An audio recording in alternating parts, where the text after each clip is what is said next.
أعوذ بالله من الشيطان الرجيم. بسم الله الرحمن الرحيم. الحمد لله، الصلاة والسلام على رسول الله، ثم أما بعد.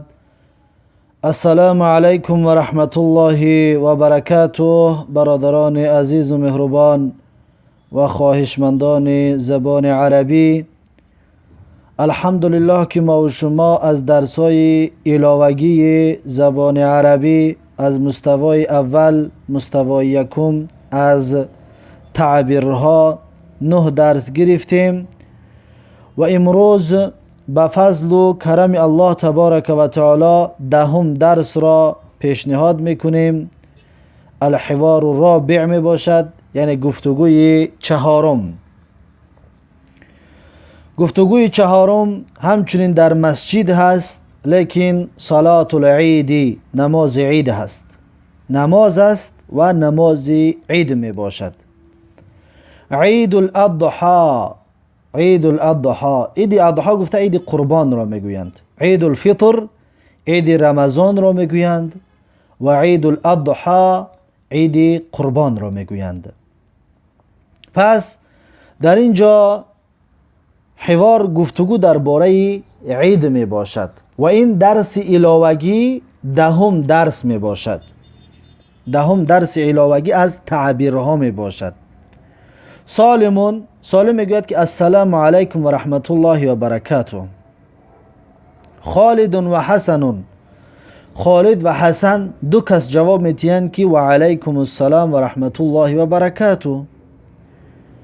با سالم میگوید که تقبل الله منا و منکم. سالم میگوید تقبل الله منا و منکم. تقبل یعنی قبول کند، الله منا از ما و منکم از شما، یعنی که تقبل الله منا و منکم، الله از ما و شما قبول کند. الله از ما و شما قبول کند، یعنی این تبریکاتی نماز عید می باشد یا تبریک روز عید می باشد. وقتی که روز عید با یک برادرت واکی میخری، نمیگوی عید مبارک، بلکه میگوی تقبل الله منا و منکم، یعنی که الله قبول کند از ما و شما. یعنی این دعا هست. از اونه که میگوی عید مبارک، از اون دعا بهتر و خوبتر هست.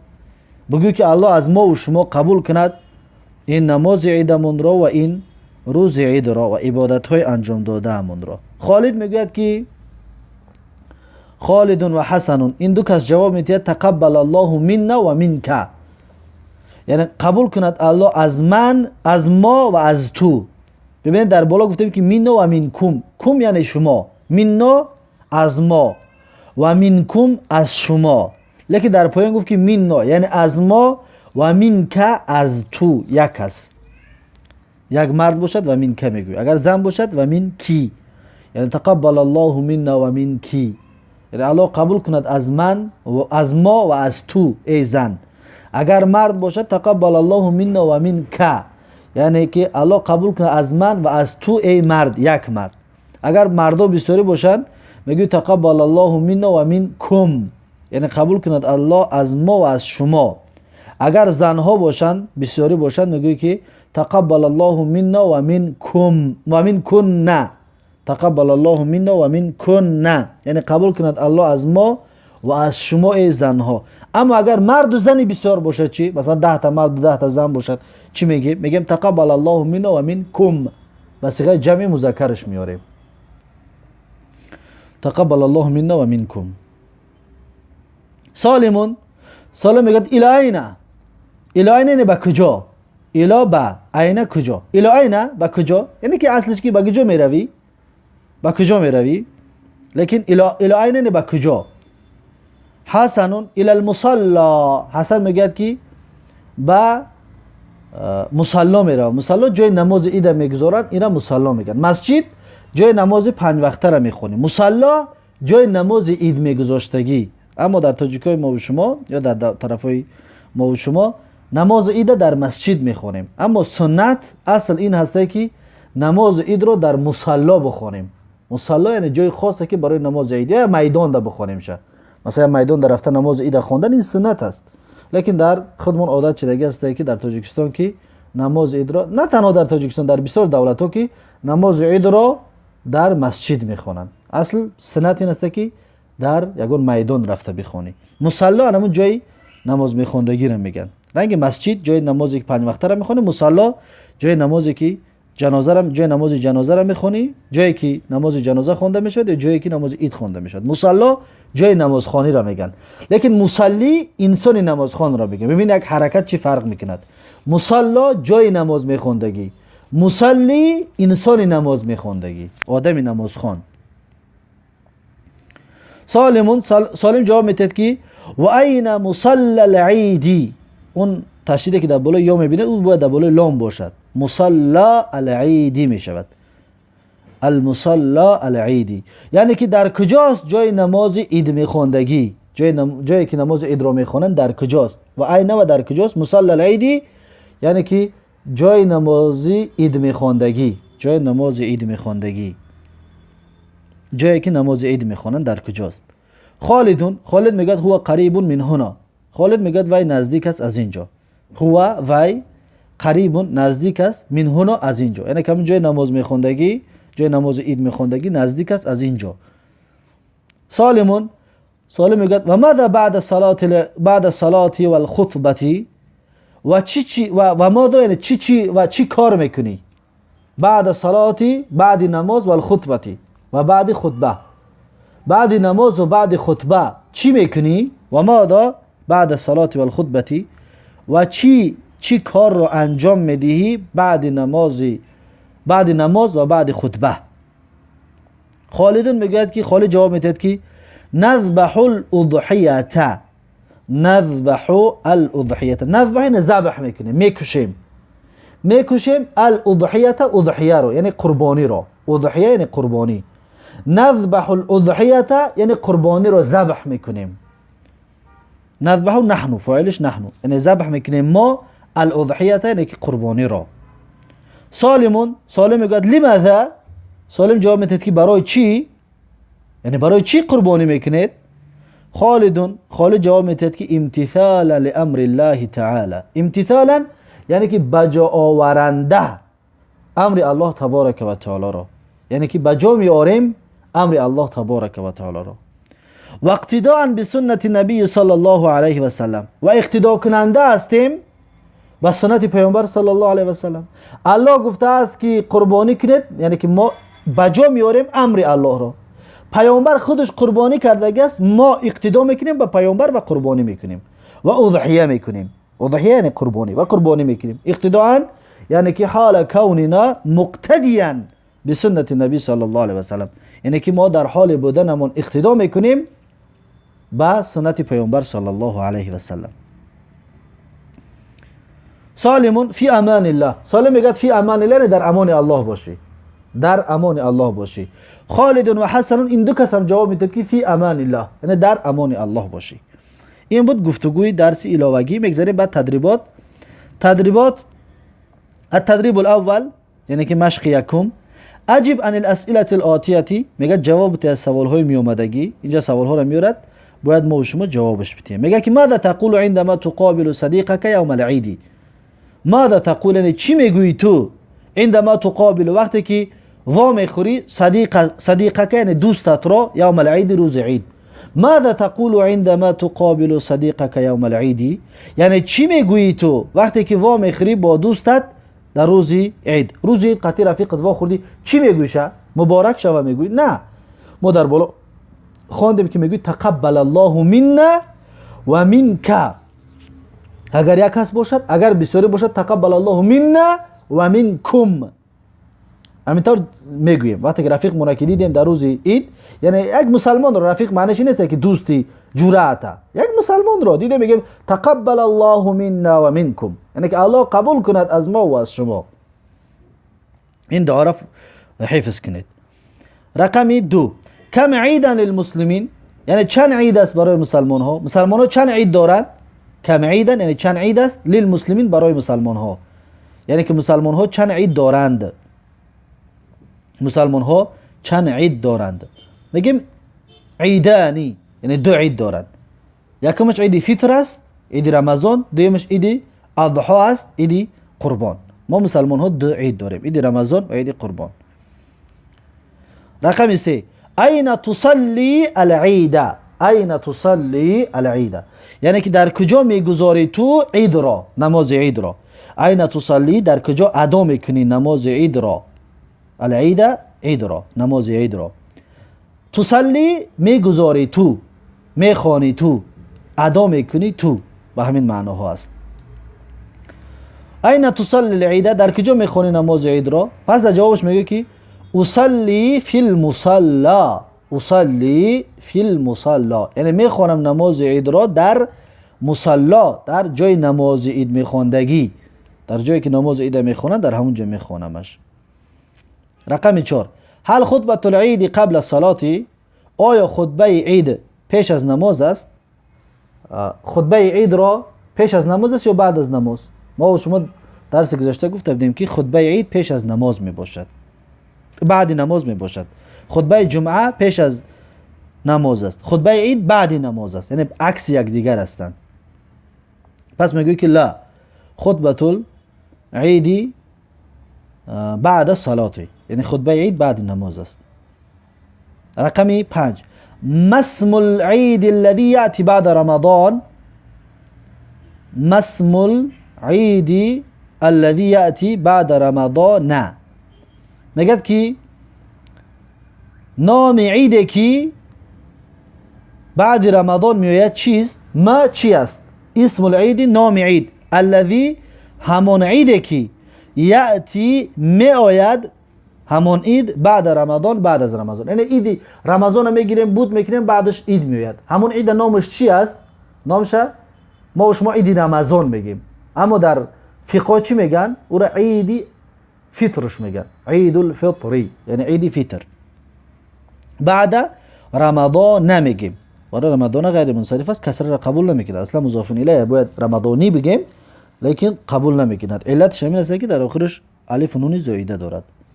رمضان نه، رمضان ما و شما رمضان میگیم. رقم 6 ما اسم العید الذي یأتی فی العاشر من ذی الحجة؟ چیست نام عیدی که می آید در دهمی از ماه ذوالحجه؟ دهمی ماه ذوالحجه در یک عید میکنیم، نام همون عید چی است؟ یعنی که عید قربان در نظر دارد، ما شما عید قربان میگیم. نام همون عید چی است؟ نام اون را گفتیم عید اضحی میگندش، عید الاضحی یعنی که عید اضحی است نامش. فی العاشر من ذی الحجه، ذی الحجه یکی از ماهای هجری می باشد، یکی از ماهای هجری. رقم 7 لماذا نذبح الاضحیه؟ برای چی ذبح میکنیم قربانی را؟ قربانی را برای چی ذبح میکنیم؟ اضحیه گفته قربانی را میگن. و قربانی را برای چی ذبح میکنیم؟ سببش در چی است؟ گفتیم که امتثالا لامر الله و اقتداء بسنت النبی صلی الله علیه و سلم، یعنی که اقتدا کننده به امر الله تبارک و تعالی، بجا آورنده به امر الله، بجا آورنده امر الله تبارک و تعالی را و اقتدا کننده به سنت پیامبر صلی الله علیه و سلم. الله امر کرده است او را بجا میاریم و سنت که پیامبر صلی الله علیه و سلم کرده است ای را اقتدا میکنیم به سنت پیامبر. پس این بود تدریب یکم. بگذاریم به تدریب دوم. التدریب الثانی، تدریب دوم املأ الفراغات الآتیه بالکلمات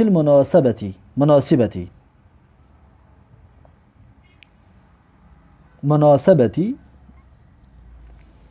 میگد که املأ یعنی پر بکن، املأ پر بکن، الفراغات آتیه یعنی که جایهای خالی که می آید، بالکلمات المناسبتی یا مناسبتی، با کلمه هایی که مناسب است، با کلمه هایی که موافق است. ببینید در اینجا رقم 1 رو ببینید، کل کردگی است بعدش جای خالی است و انتم کردگی است با بعدش نقطه است، باید این جای دو نقطه‌ای که هست این رو باید پر کنیم. کل می‌نویسیم کل عام، اینجا کل عام، بله کل عام و انتم بخیر می‌نویسیم بعدش، بعد انتم بخیر یعنی همه سال و شما خوبه. کل عام و انتم بخیر، همه سال و شما خوب. این یک چیز عربی است که نمیگه، از این ما همون چی را بگیم خوبتر است. تقبل الله منا و منکم. رقم دو، نأکل من الاضحیه و نطعم، بعد در اینجا می‌نویسیم که الفقراء والمساکین. نأکل یعنی میخوریم ما، من الاضحیه از گوشت قربانی، و نطعم و میدهیم، طعام میدهیم یعنی صدقه میکنیم، الفقراء مینویسیم یعنی کمبغل ها را، و المساکین و مسکین ها را. کمبغل ها را، فقرا کمبغل، مساکین مسکین.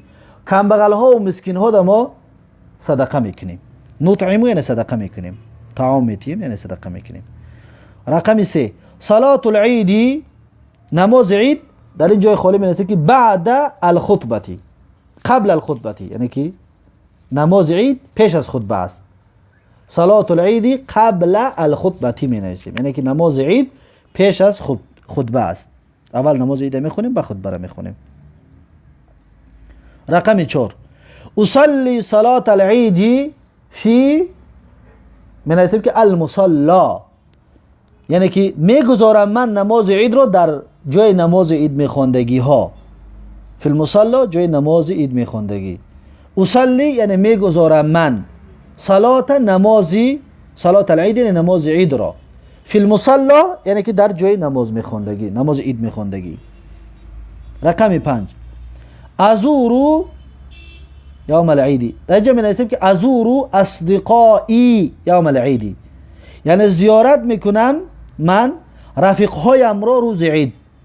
ازورو اصدقائی یعنی که زیارت میکنم من رفیقهایم را روز عید. یا می‌نویسیم که ازورو والدی یعنی پدر و مادرم را روز عید.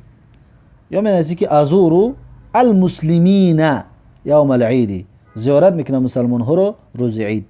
و هر کدامش بنویسید میشود. التدريب الثالث، تدريب سيوم، مشق سيوم، میگه که استعمل الكلمات التالية في جمل من عندك.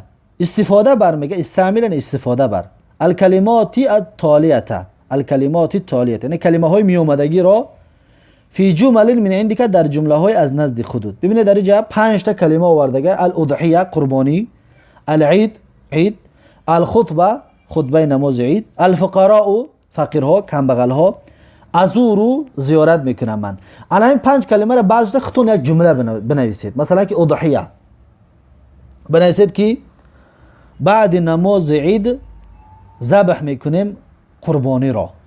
انا میتونم کرده بنویسید که بعد صلاة العید، یا که بعد الخطبه، یا بعد العید، یا بعد صلاة العید والخطبه نذبح الاضحیه، یعنی که بعد نماز عید ذبح میکنیم قربانی را. یا میشود بنویسید که نذبح الاضحیه، یا نأکل من الاضحیه و نطعم الفقراء والمساکین، یعنی که میخوریم ما از گوشت قربانی و صدقه میکنیم کمبغل ها و فقیر ها ده. همین طور هم بنویسید میشود. رقم 2، العید، عید میشود بنویسید که یا یک کلمه بنویسید در بینش همین کلمه عید باشد. بنویسید که نصلی صلاة العید فی المصلا، یعنی میگذاریم ما نماز عید رو در جای نمازخوانی، جای نماز عید میخواندگی. رقم 3، الخطبه می‌نویسید که نسمع الخطبه بعد صلاة العید، یعنی گوش میاندازیم ما، نسمع گوش میاندازیم ما، گوش میکنیم ما، خطبه نسمع الخطبه، نسمع خطبه العید، یا که نسمع الخطبه بعد صلاة العید، گوش میاندازیم خطبه رو بعد نماز عید. اول نماز میخونیم بعدش خطبه رو گوش میکنیم. رقم 4، الفقراء کمبغل ها میشود بنویسی که و نطعم الفقراء من لحم الاضحیه، من لحم الاضحیه مینویسید که همین طور، یعنی که نطعم الفقراء یعنی که ما صدقه میکنیم برای کمبغل ها، طعام میتیم کمبغل ها را، من لحم الاضحیه از گوشتی قربانی، من لحم الاضحیه، از گوشت قربانی. پس بنویسید که نطعم الفقراء من لحم الاضحیه. و رقم 5 ازورو زیارت میکنم. پس بنویسید که ازورو الاصدقاء بعد العید یا بعد الصلاه یا بعد خطبه العید، یعنی که زیارت میکنم رفیقایم رو بعد خطبه عید یا بعد نماز عید یا بعد عیدش مینویسی، بعد العید یعنی بعد عید، یعنی که قصد نماز عید است و بعد خطبهش، یعنی بعد عید زیارت میکنم رفیقایم رو. پس این است درس علاوگی ما و شما. این بود درس دهم از درس های علاوگی کورس یکم. این درس ها را همچنین در بر اون درس های کورس یک در ذهنتون داشته باشید. کلمه های نوش از یاد کنید، زیرا اینکه کلمه های مهم هست برای گپ زدن یا برای هر یک مسلمان دانستنشان. بالخصوص تقبل الله منا و منکم را حفظ کنید. در نماز عید دیگر نمیگه مبارک شود و دیگر نه، بلکه همین دعا را میکنی. هم دعا هست در حق خودت، هم دعا هست در حق کسی را که تو گفته ایستادی. بارک الله فیکم و جزاکم الله خیرا و تا درس آینده الله حافظ و مددگارتون. السلام علیکم و رحمت الله و برکاته.